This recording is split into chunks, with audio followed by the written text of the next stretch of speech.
একবার এক ব্যাঙ গাছের চূড়ায় ওঠার সিদ্ধান্ত নিল। তখন তার সঙ্গী ব্যাঙরা বলল, এটা তার পক্ষে কখনোই সম্ভব নয়।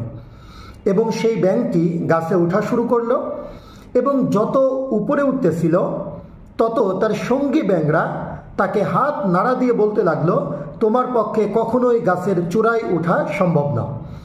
এবং একটি পর্যায়ে সেই ব্যাঙটি গাছের চূড়ায় পৌঁছে গেল। তখন তার সঙ্গী ব্যাঙদেরকে ধন্যবাদ দিয়ে বলল যে তোমরা আমাকে উৎসাহ দিয়েছ বলেই আজকে আমি গাছের চূড়ায় উঠতে পেরেছি।